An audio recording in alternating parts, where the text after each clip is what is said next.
है गाइस, अब हम होटल से बाहर आ चुके हैं और अपनी यात्रा शुरू कर दी है। और ये मेरी प्यारी प्यारी बेटियाँ बिल्कुल फ्रेश हो गई हैं सो के। और यहाँ पे हमें ना यात्रा पर्ची बनवानी थी। बिना यात्रा पर्ची के आप यात्रा नहीं कर सकते हैं। तो हम लोग आ गए थे यात्रा पर्ची बनवाने के लिए और व्यवस्था काफ़ी अच्छी थी गाइस। और अंदर कैमरा अलाउ नहीं था, जिसकी वजह से मैंने वीडियो नहीं बनाई है। और हम सब ने अपनी यात्रा पर्ची बनवा ली है। ये देख सकते हैं, यहाँ मेरी बेटी ने, ऐश्वर्या ने पहन लिया है। आश्रय ने भी यात्रा पर्ची पहन ली है। इनके पापा ने भी पहन ली है। बेबी छोटी है तो उसकी यात्रा पर्ची नहीं बनी है। आपको अगर यात्रा करनी है तो सबसे पहले आपको श्री माता वैष्णो देवी का एक कार्ड बनता है सबके लिए, जो कि फ्री होता है। और ये देखिए, बाबू बोल रही थी मैं पैदल चलूँगी, तो बाबू भी अपना योगदान दे रही थी। ये देख सकते हैं बाबू को।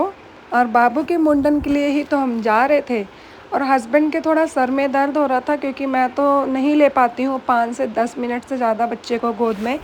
इस बार मेरा भाई नहीं आया, सचिन, वो हमेशा आता है तो एक सपोर्ट हो जाता है कि एक थक गया है तो दूसरा बच्चे को गोद में ले ले, और पहला थक गया है तो दूसरा ले ले, दूसरा थक गया है तो पहला ले ले। तो यहाँ पे ऑटो भी चल रहे थे, बट हम लोग ने सोचा था हम पैदल यात्रा करेंगे, क्योंकि पहले की तरह हमने इस बार भी सोचा था कि हम यात्रा पैदल ही करेंगे। तो ये देखिए, सामने आपको धुंध दिखाई दे रही होगी, और ये हमारी बेटी अपने टॉय के साथ ही यात्रा करेगी लगता है। तो वो माता वैष्णो की पहाड़ी है। और यहाँ पे हम लोगों ने डंडा ले लिया था और माता वैष्णो की पट्टी बांध ली थी। जय माता दी आप लोग भी कमेंट में बोल दीजिएगा। आप यात्रा कर रहे हैं तो अगर आप ईज़िली जाना चाहते हैं तो आपको ये डंडा बहुत ज़्यादा सपोर्ट करेगा। रिफ़ंडेबल होता है, 5-10 रुपये का डंडा मिलता है, बट कोई रिफ़ंड नहीं करता है, और कोई दे देते हैं किसी को कि कोई चल ले। तो यहाँ पे मौसम बिगड़ा हुआ था, देख सकते हैं पहाड़ियों का हाल कैसा था, बादल बिल्कुल हो रखे थे। तो हम कह रहे थे कि बच्चों को कैसे करेंगे, फिर हम लोग अकेले हैं। तो हस्बैंड ने बोला कि जगह जगह तो स्टॉल होती हैं और कवर करने के लिए काफ़ी एरिया दे रखा है हर 5-10 मिनट की दूरी पर, तो कहीं भी रुक जाएंगे अगर बारिश होती है। हमारी ही तरह बहुत लोग यात्रा कर रहे थे। और ये हम आ चुके थे पहले गेट पर। यहाँ पे भी आपकी जो यात्रा पर्ची है यहाँ पे चेक होती है, या आपको चेक कराना ही होता है। बिना इसके आपको अंदर एंट्री नहीं देंगे यात्रा करने के लिए। और यहाँ पे हम लोगों ने अपनी यात्रा शुरू कर दी थी। और यहाँ बाबू की तो अपनी ही मस्ती चल रही थी। बाबू को बस अपना टॉय चाहिए था और अपने पापा चाहिए थे, दीदी दीदी दीदी। तो ये देखिए, बच्चे बहुत उत्साहित हैं। और सच बताएं, माता के दरबार में उन्हीं को बुलावा आता है जो किस्मत वाले होते हैं। और हम अपने आप को बहुत किस्मत वाले समझते हैं कि माता रानी हमें हर एक दूसरे साल बुला लेती हैं दर्शन के लिए। तो बच्चे थे 3, तो इनको भी देखना था कि कोई बच्चा कभी रह ना जाए।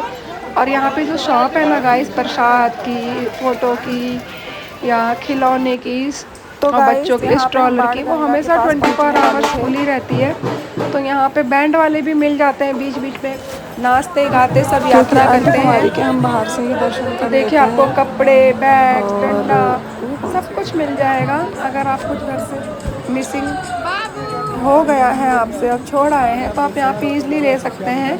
ये देखिए, छोटे छोटे बच्चों के लिए व्यवस्था है, स्ट्रॉलर से आप यात्रा कर सकते हैं, पिट्ठू की व्यवस्था है। तो अभी तो हम अपने आप चल रहे हैं, देखते हैं कब तक ये सफ़र ऐसे ही चलता है, क्योंकि इस बार थोड़ा सा हस्बैंड अकेले हैं, तो हो सकता है कि आगे हमारा थोड़ा सा मूड चेंज हो जाए। माता रानी को जैसा चाहेंगी वैसा ही होगा। तो हम पहुंच गए थे बाण गंगा। और ये देख सकते हैं, बाण गंगा की कहानी ऐसी है कि माता रानी यहाँ पे प्रतीक्षा कर रही थी और माता रानी को अपने केश धोने थे। तो यात्रा करने से पहले यहाँ पे नहाना होता है। अगर नहा नहीं सकते हो तो अपने बालों को ज़रूर धुलिए। पहाड़ों को चीर कर हनुमान जी ने यहाँ से पानी निकाला था, उसी पानी से माता रानी ने अपना जल से अपने बाल धोए थे। तो देख सकते हैं यहाँ पे सब मुंडन करा रहे थे, पर ये है चरण पादुका, और हमने हमेशा ही अपने बच्चों का मुंडन माता के भवन पे कराया है, अपने ट्विंस बच्चों का। तो हम इस बार भी चाह रहे थे कि माता के भवन पे ही मुंडन हो। तो ये देखिए बच्चे कुछ अपने लिए सामान वगैरह देख रहे थे। फिर बच्चों को लगाई थी भूख, ठीक है, क्योंकि हम 3-4 घंटे हम चल लिए थे। तो यहाँ पे हम लोगों ने चीज़ें खाई। यादव जी के थोड़ा सर में दर्द ठीक हुआ, तो बच्चे मट्ठी वगैरह खा रहे थे। घर से भी बहुत सारा सामान लेके आए थे हम लोग खाने पीने का। बच्चे खा रहे थे, रख रहे थे। फिर बच्चों ने मैगी मंगाई और यहाँ बाबू कुछ भी नहीं खा रही थी।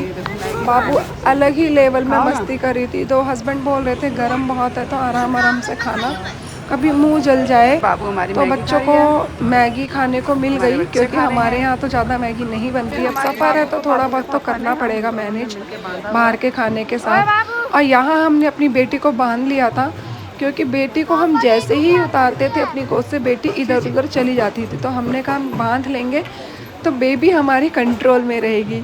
तो हम इस तरह से अपनी यात्रा कर रहे थे गाइस।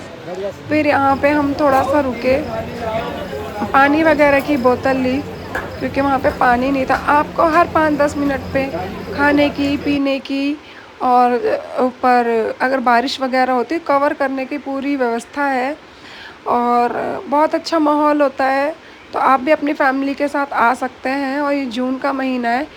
फिर हम आ गए थे अर्धकुमारी। यहाँ पे कढ़ी चावल है जो श्री शाइन बोर्ड की तरफ से होता है, काफ़ी रिजनेबल प्राइस में होता है और बिना लहसुन प्याज के होता है। तो हम लोगों ने खा लिया था और हम आ चुके थे अर्धकुमारी। अब यहाँ से ना हमारी हिम्मत जवाब दे रही थी। आप लोग हमारा हालत देख सकते हैं। तो हमसे किसी ने बोला रात भर रुकिए और सुबह में जाइएगा, क्योंकि कठिन चढ़ाई तो आप लोग कर आए हैं कटरा से अर्धकुमारी तक। अब तो पैदल ही सही रास्ता है, नया रास्ता जाइएगा, जल्दी हो जाएगा, ज़्यादा उसमें चढ़ाई नहीं है।